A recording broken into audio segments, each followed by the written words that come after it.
There are plenty of skills drills that you can practice to improve your footwork in corners, breaking things down and polishing an individual element of a technique, then reapplying it to that technique will invariably improve your overall results.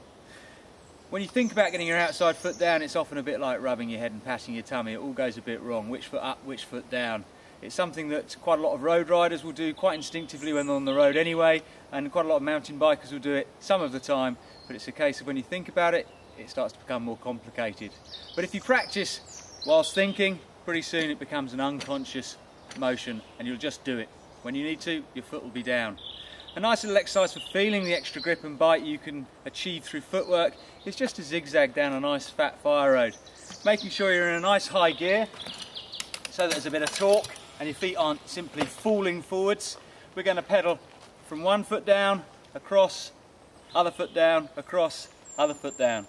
It'll start to feel, for some of you that ski, a bit like skiing and carving your turns, going from one outside edge to the next outside edge.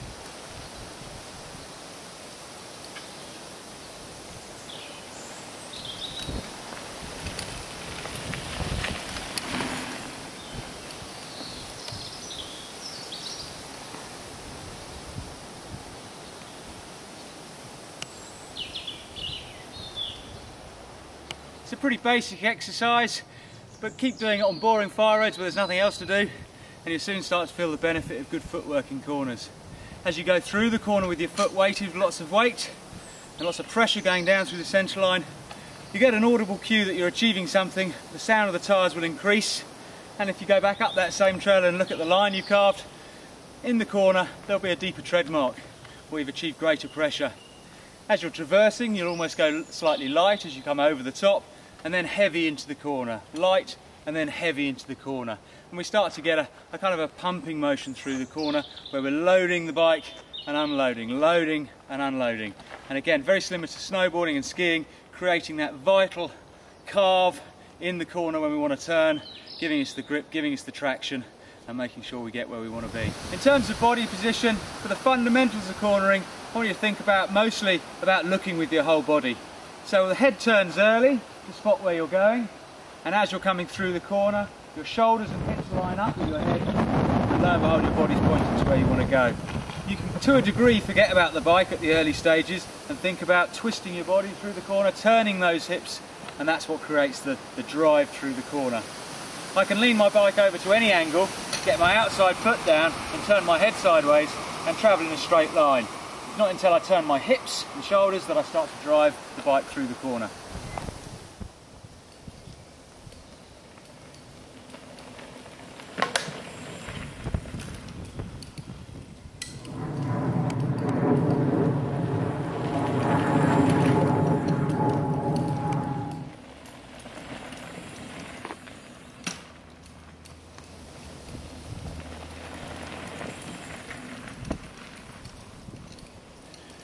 So we can see that by combining the primary physical elements of footwork, looking, and using that body position to drive the bike, we can achieve faster, smoother cornering.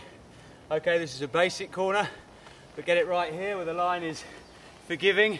Hug a nice tight line, and you'll barely notice the difference when the trail drops to 8 inches wide.